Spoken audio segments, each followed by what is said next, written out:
I'm with John Delli Priscoli, who is the Chief Executive Officer of First Colony Group, and this is the group that's going to be running the train service, the freight train service for New Bedford, in which we hope to have a tremendous expansion over the next several years. And I know, John, I've met with principals in your company now for the past couple of years. We're very excited about the idea that you're going to put a lot of time and effort into New Bedford. We're putting a lot of time into the port now. Tell us how you think freight will integrate with the upgrades we're trying to do at the port. I think having freight upgrades and having the ability of what we bring to the table with development background, expertise, looking at these parcels that are on the port, finding ways to connect the rail to an active port. Active ports are few and far between now that are still available. There's an unlimited open palette here for job creation, industrial development, and sustainable long-term economic growth for the region. And also providing a very green alternative as well, which freight trains are. We look very much forward to partnering with the city of New Bedford, putting our assets and our ability in our 33 years in the business of development to work, and to be sure that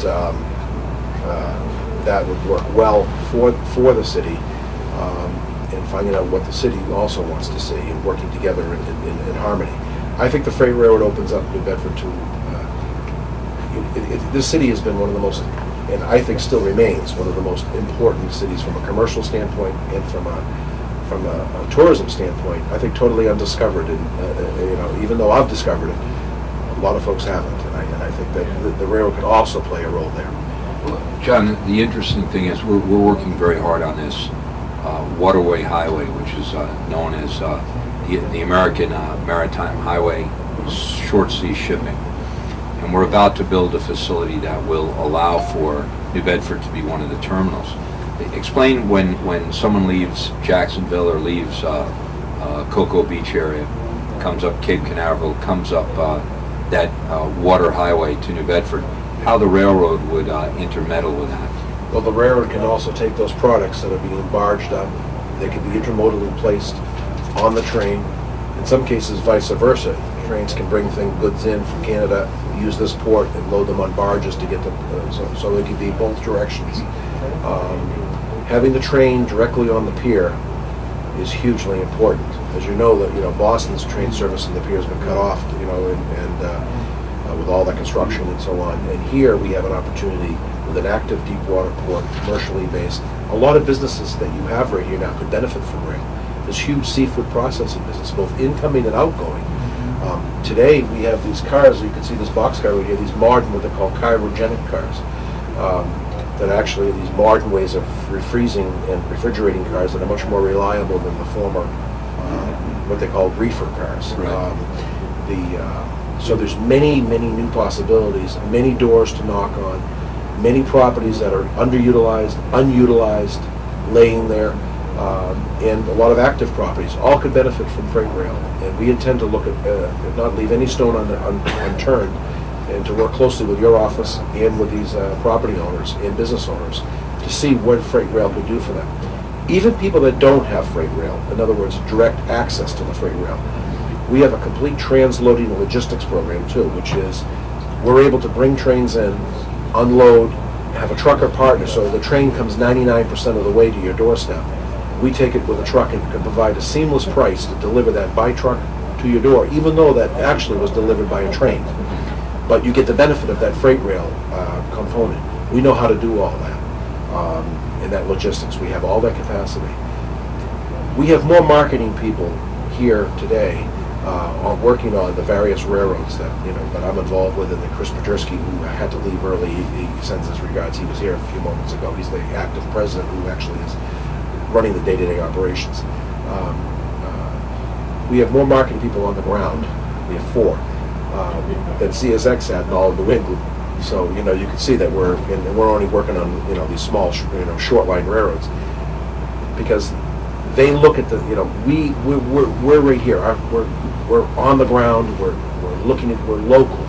We know the local complexion, and that's what we want to find a way to exploit that and have it work well for everybody. Now, I have a product that I produce in New Bedford. If I put it on the rail in New Bedford, what's the path that it travels, and where can I get it to in the U.S. or in Canada? Actually, you could go to both anywhere in the U.S. We could, from New Bedford, it's a two-part question. From New Bedford, basically what happens is our host carrier is CSX. The CSX line that runs between Boston and Selkirk, New York, this line ultimately ties in with that. So that would be delivered to them. It's called interchange, to be technical. Where is that? Is that up near? That's in Worcester? Framingham. In Framingham, okay. So that gets delivered to Framingham, and then at Framingham, the trains are made up into long strings of cars that are either headed to Chicago or other major hubs. Not unlike an airline where they go to hubs. Right. The same thing with the railroad. Canada's wide open.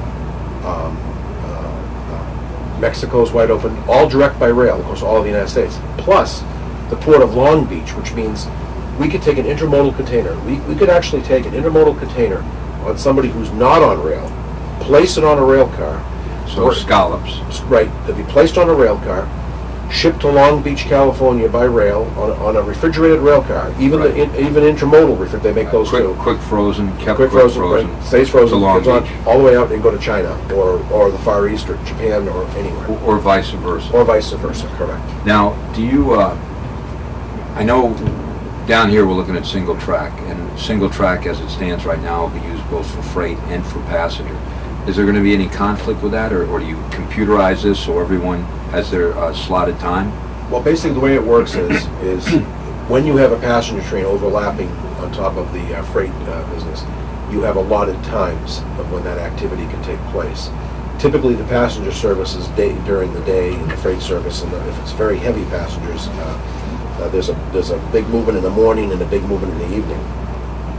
Freight operates midday and then after hours, after the commuter traffic would pass. I see. But we can work with a single line. There's plenty of capacity, especially with the automation and positive train control and everything else that we have. So there's no issue there. Do you have side spurs or? Yeah, well, they would have passing, what's called passing sidings with them for that stage.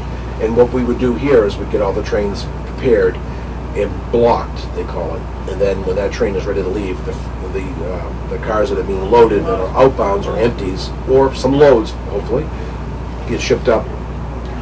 The first stop is Middleborough, and then that prepares the train to go to Framingham. And then the empties or loads would come the other direction. So there'd be daily service in some cases, hopefully more than daily service. If the product if the demand warranted it. But I think the days of the railroads are coming back very, very strong. It's amazing the revitalized interest that people are taking a look at ways, especially with fuel prices, especially with the shortage of truck drivers, and the fact that trucks really, are playing havoc with our roads and the traffic situation and just the overall energy consumption. I mean, the railroads, but having the truck do the short haul and the railroad do the long haul is a great marriage between it. So people that don't have a direct rail spur can really benefit too. So it's a very unique situation. Well, it's a 21st century mode of transportation. It's, as you said, it's a lot cleaner, it's a lot more efficient, and it will. A lot safer. A lot safer. But you mentioned that you also you see great development along the rail, the track of the rail, and I know you said that your company also is looking at those opportunities. So just if you can talk about that for a moment. Well, what we do, the first step in what we're in the process of doing, we'll be working with you and your economic development people as well as the Chamber of Commerce to identify parcels that make sense, from a development standpoint, that are either underutilized or unutilized, also existing customers, and make an inventory of all those, and then see which ones, and try to secure some type of ability to, at the very minimum, market those parcels, even for third parties, so we could bring a deal together. We'd like to have as few moving parts, as few moving parts as possible. And what I mean by moving parts is having too many hands in the porridge, so to speak, about trying to put a deal together. The more we can control that, the better likelihood that we'll secure that deal and take some of the worry and unknowns out of it for the customer. Mm-hmm. And having a very city that works with you closely and expedites and we can work together. And, you know, I come from 30-some years of real estate development. I mean, if I'm doing something and there's a neighborhood issue around, I personally go knock on the doors. I don't send a third party. I don't send a lawyer or a hired gun or a Doug Peasy. I go and do it myself.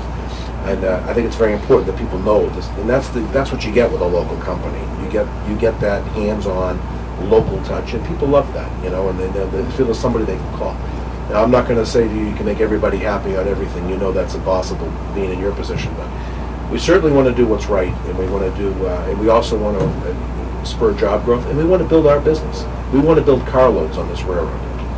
We want to have real estate investments and be stakeholders in New Bedford as deals. Now, this is going to take time. This is not going to happen, and I think it's very important to stress that, Mr. Mayor, that this is not going to happen overnight. But we're planting the seeds for this right now. I know you're very familiar with rail construction, and you know we have these 3 bridges that A.W. Will has been working on and done a great job under budget. Beautiful. Well beyond coming in early. I mean, they're just banging these out. We've got another small piece of the Wamsutta Bridge that I want to get done in the near future. But when these bridges are done, does this give you the opportunity to move your trains through here much quicker than it would have been on the old bridges? Yes, and not only that, it gives you some weight restriction relief. And but beyond that, it also connects us down to the waterfront again. And as we look at the waterfront and track reconstruction down there and see how we get in there, and there's so many tracks that have been paved over and just left fallow. We're going to look and see what's practical and see what could be rebuilt and come up with a master plan of how we service, to make this, to make sure that rail component is robust here in New Bedford. That's very important. Let's talk about one last thing. We all have in our mind, silver spikes, people banging with large sledgehammers, the ties, and then connecting the rail. But rail is built in a much different way now, and goes much quicker than we could ever imagine. How do they construct rail now, and how long does it take to do a mile of rail?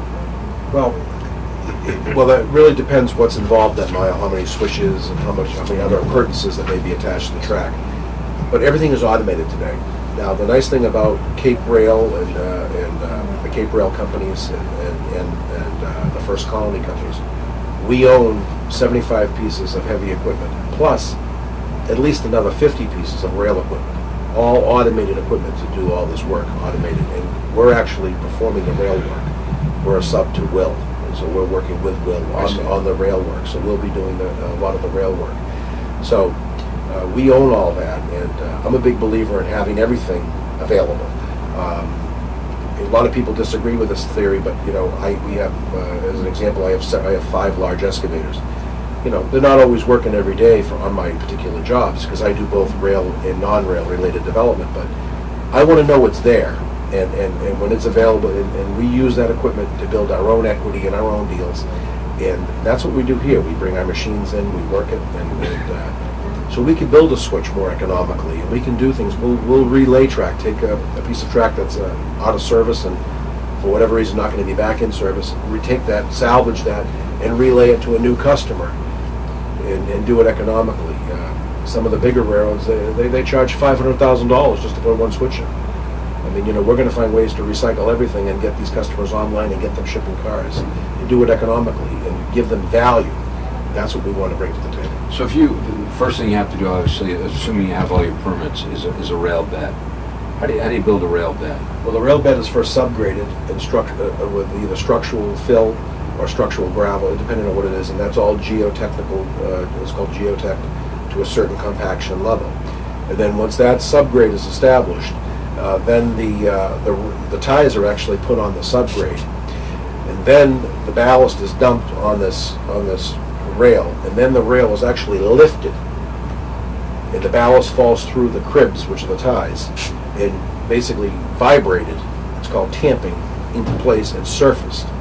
That's how they do it, and the ties are assembled on the subgrade, and the rail is assembled, and then the ballast has not been lifted.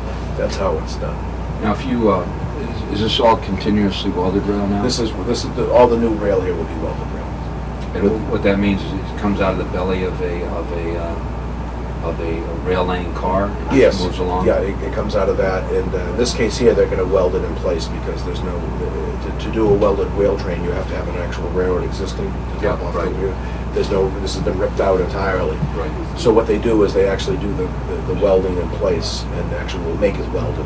I see. In place. And we have the certified welders to do that. If you have existing rail, how many miles of continuously welded rail can you do in a week, a month? Well, What's the typically, time frame? the sticks of rail are anywhere from a half a mile to a mile long, each piece of rail, versus 33 to 36 feet, which is the typical jointed rail. The nice thing about the welded rail is joints are a maintenance issue, and that's where a lot of the issues come in for maintenance. You have to tighten bolts. That's where you have always the possibility of joint bars breaking, and welded rail changes that. It also gives you greater speeds. Plus, this is being built with a commuter service. Thinking it's being built to that standard day one on these rebuilds. So you're not going to have to go backwards on that. And as far as how much you can build in a day. It really depends on how automated. I mean, Amtrak does several miles in a day, but they have 100 guys and millions of dollars of equipment. We're not set up to that level by any means. On the other hand, we can build this well within the time frame that's been budgeted, for this project, and we have the skill set to do all that. Well, we really, we're looking forward to seeing freight trains back in New Bedford and Absolutely. providing the jobs that they, that they'll represent. Now, we could have done this in my office. But instead, we've done this on a rail car that harkens back to. How are you? Hi. Good evening. Harkens back to the glory days of rail. That's right. And I know this is my understanding, original Vanderbilt family car. That's right. Can you tell us about that, and then we'll Sure. get Ed to take us on a tour? Sure. This car was built in I believe it's 1928 or 27 in that era. This is the glory days for what's called the heavyweight passenger cars. That's the three-axle, six-wheel trucked heavyweight passenger cars. And this was built as a private car. And in those days, car travel being what it was, and this was the way people traveled. That were your captains of industry, the Steve Jobs and the Bill Gates of those days traveled in the private rail car. Not by private jet. Right. And so they would take a private rail car. That's what this car was built for. This was owned by the Vanderbilt family and went into private hands somewhere along the line. I'm not sure of the exact date of that. Was refurbished to make it updated to handle the Amtrak speeds of 110 miles an hour. So this car could actually be towed on an Amtrak train, not the Acela train, Right. but the conventional Amtrak trains. And it can be towed anywhere in America. You pay a fee for, of course. And it's self-contained, it has its own air conditioning and all that. And it travels around, and this particular car actually is available for hire. And people rent them for special events. We have our own private rail car as well, which we're restoring, which is a sister to this car. And that's owned by the Grafton Upton, which will be used by the Mass Coastal and all the other related railroads that we control. So it's a great way to get back in touch with a very beautiful era, and also I think it's very contemporary too, because it puts people in taking an old technology, which is what the railroads are. It's a 19th century technology with 21st century tremendous future. It's one of the few things that has really traversed time and the efficiencies of it. It's a wonderful system, and it's being rediscovered, and rediscovering this car and being able to have this conversation here tonight is very reminiscent of how business was conducted 75, 85, 90 years ago, talking, and many of these captains of industry would bring the rail car into a city like New Bedford. I'm sure it probably happened. And they would sit there with the city leaders and discuss issues that they may have for a new mill that would be opening up, or discuss what the issues are, or expanded passenger service in those days, because it was privately run then. So it's very exciting. And this car has a lot of rich history to it. It's a real nostalgic trip. It's beautiful, and the other interesting thing about this car is, as you said, it can be hooked up. The way this moves, it doesn't have its own locomotive. You basically hook up to another train whoever uses this car, wherever they want to go, they hook up to a passenger train, and they end up in that particular city. And it's we have a lot of people in this area who collect and restore antique cars. This is on a bigger scale, obviously, and not self-propelled, but it's just a beautiful, beautiful. Was this built by Pullman, or who built this? This was a Pullman-built car. It may have been built in Worcester. It's a beautiful I'm car. not sure. That's where a lot of these were built. And back in the day, they would have several attendants in the car, a chef. And people lived a very, it was a very elegant lifestyle, and it was before the days of email and Skype and everything Right. that drives us crazy today. People could actually talk to one another and get to know each other, and I think that's very important in business today, more important today than ever. And this car kind of allows that conversation to take place. Yeah, well, it's great. Now let's talk about how this is set up. This part of the car, I think, is set up the way it always was. So this is kind of the parlor. This is a traditional layout. Right. So the parlor, and then you had literally a back deck. Right. This is called the vestibule, right here, and then you have what they call the observation deck. This car is technically called an observation car. I see. And which means it's on the reason they call it an observation car, it's at the end of the train. And when you have this little deck right here, you can actually sit out there while the train is moving at road speed. Right. And there's a drumlin there, that's what that's called, a drumhead. And that's the, if it was, most passenger trains of the day were named, Lakeshore Limited and things of that nature. And that would be illuminated. It was a very elegant.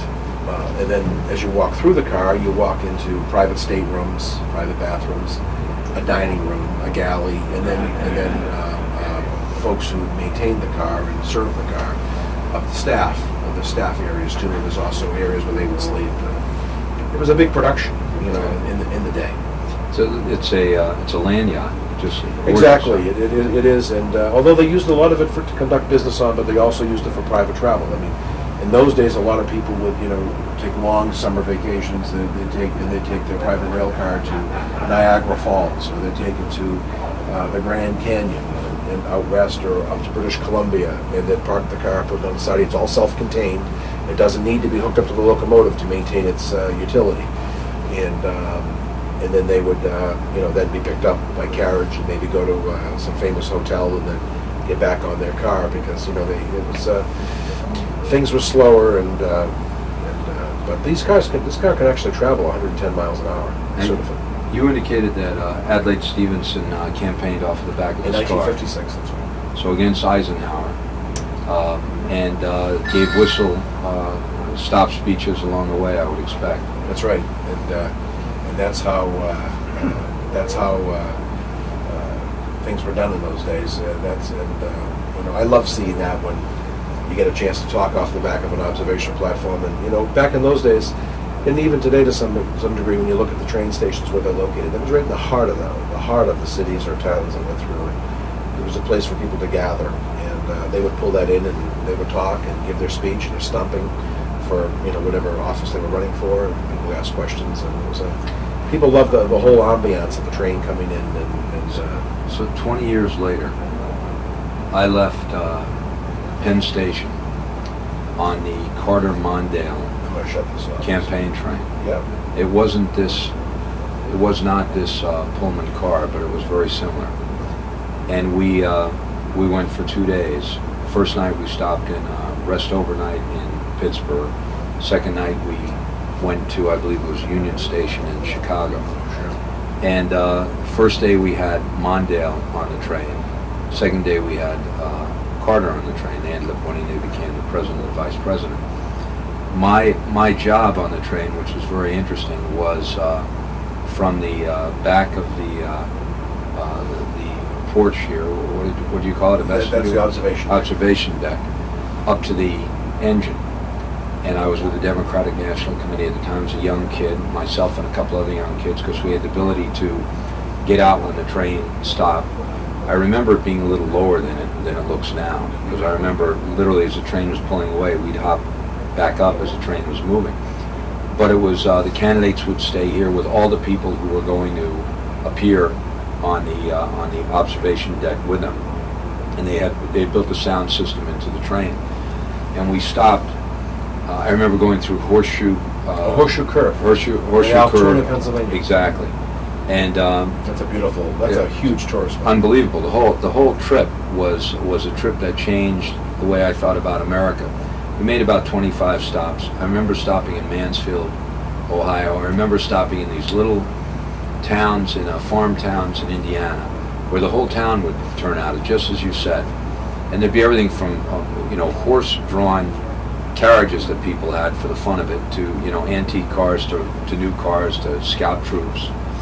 A helicopter followed us the whole darn way, because security, even back in '76, was important. But that trip made me a train fan forever. And after that time, I took my wife and kids on a number of different trips down to Florida by way of the bedroom car, on Amtrak. Yeah. I don't even know if they run They them call them anymore. roomettes. Well, this at the time was the bed pulled Yeah, down. it was like a bunk bed. Had a shower in it. Yeah. We'd rent it was as cheap as flying everybody taking the train. But to see America by train is a much different experience than by the road, and certainly by air. It connects you directly with every city and town you go through. Doppler effect, it's great. Keeps you up at night, but it's great. The clickety-clack, you fall asleep to it. And I'd leave the blind open. And I remember pulling into a station like at 3:30, 4 o'clock in the morning, and I was sleeping. I wore long underwear, thank God, but I was completely out of all the blankets, and I was there, and there were about 25 people standing directly in front of the picture window, looking at me. But it's a great way to travel. I want people in New Bedford to be able to travel in passenger car as soon as possible, not only to get to places north, hopefully east and west will reconnect one day. It's not going to happen overnight, as you said, John. But this really is. We're sitting in a mode of transportation that goes back 200 years, that in reality is the future of how we move people. It's going to be 21st century. We're not going to ride in these old Pullman cars. It'll be 21st century people movers. But it is the key, I think, to economic development in our area of the state. I'm really excited about it. I'm very excited about the fact that you're going to take this type of personal interest in rebuilding this freight line. I think it's great. What I'd like you to do, and I know there's some people here who know the car very well. Sure. Is we'll get poke around. We'll get John Pearson to give a tour. It'd be great. Start, poke around this train so everybody can see it. I mean, this has fine woodwork. It's got ceiling work. There are a couple of things that indicate it's no longer 1927. We got a flat screen. If the flat screen and a GPS. And a GPS, yeah. The flat screen would have shown Babe Ruth 2 days ago hitting his 60th home run. We have a sound system, but by and large, this is exactly the way it was. Yeah, right. Just a great thing. It's a lot of fun. Just been upgraded, for safety and mechanically, but we really appreciate it. The bulk of it is original. As soon as we make major headway, I'd love for you to bring the car back, and we'll get all the school kids in to see this car. I'd love to walk the school kids through here. They would love it. When Erwin Jacobs comes in with his jet, it's like a time machine. All the kids go, and it's like a rocket ship, rather. This is like a time machine. So I'd love for them to see that. But I really appreciate your interest. The other thing too, Mayor, like I said, next year potentially we could bring the dinner train down and maybe as a kind of a precursor to the future, and maybe find a way to expand some of these tourism things to have people experience not only the train but experience New Bedford, and I think that's hugely important. Oh, we'd appreciate that greatly, John. Thank you very much. Well, thank you. It's Real pleasure meeting you. Terrific project, yep. I love that story about the train. That was a great story. Oh, it's terrific. The other thing I didn't tell you is the car before this one was a Secret Service car.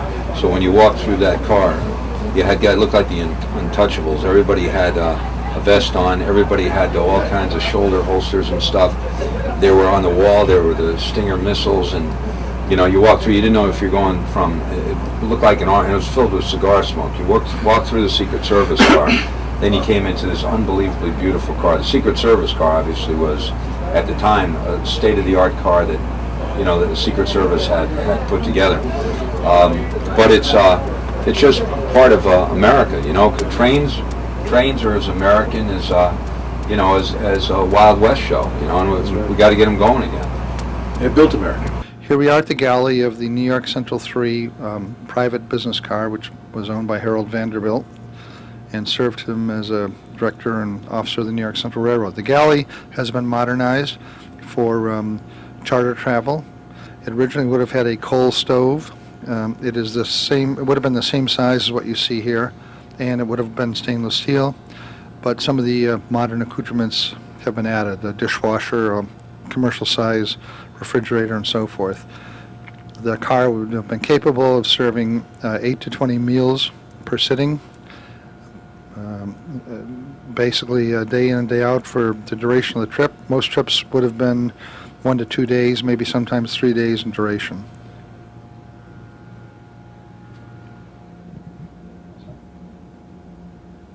This room is the dining salon or dining room on the private car. It is about in the middle of the car, a couple of compartments removed from the galley you just saw.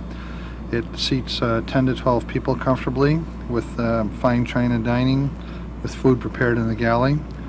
It serves very well as a meal center and a conversation center for guests and passengers on the car. Its appointments are comfortable and refined. There are 4 staterooms on this car, and each stateroom sleeps comfortably two persons. This is 2 of them are double bedrooms, and 2 of them are upper and lower berths. This is one of the double bedrooms. It shares a common bath with the other double bedroom, and it is a very comfortable car to sleep in. And when you sleep in this room, you sleep across the tracks instead of with the tracks. Sleeping across the tracks can be somewhat more comfortable than sleeping parallel to the tracks. The full bathroom on the train car serves both double bedrooms. It has a full, comfortable shower, toilet, and sink, and is tile floored. It's very functional and utilitarian, and very easy to use for the passengers in the car. This is one of the staterooms, which is an upper and lower berth stateroom. There are 2 staterooms like this on the car. This is exemplary of the traditional type of sleeping compartment that was available on American trains from perhaps the late 1800s up through the 1960s or 50s or 60s. The upper berth lowers down with a key to basically what would be like the top bunk in a bunk bed, and the lower berth, the seats fold out to join and make a bed. There's a ladder in the closet to your left, which actually allows you to climb into the upper berth, and there are lee claws, like on a sailboat, which hold you in the upper berth. They're basically straps that connect from the berth to the ceiling that allow you not to fall out. This observation platform on the car is a unique feature of the car, certainly on today's trains, but it would have been commonplace on most American long-distance trains in the first half of the last century. It was a place for railroad officials to ride and inspect the track, the railroad, and the railroad structures, buildings and stations and so forth that were part of the property of the railroad. It was also a place for patrons on long-distance trains who paid an extra fare to ride and enjoy the outdoors, since the trains often were not at that time air-conditioned. It's a lovely place to travel, refreshing, and this car is certified to operate up at 110 miles an hour, and you can sit out here at 110 and watch the world go by. The drumhead, which is the circular lighted sign on the back of the train, was a feature of virtually all long-distance American trains up through the 1960s. It identified the train, and by its name identified the route. This drumhead says Empire State Express, which was a New York Central train that operated during the daytime between New York and Buffalo on an express schedule. It was one of the most significant and most famous trains of the New York Central, eclipsed only by the more famous 20th Century Limited, which was an overnight New York-Chicago train.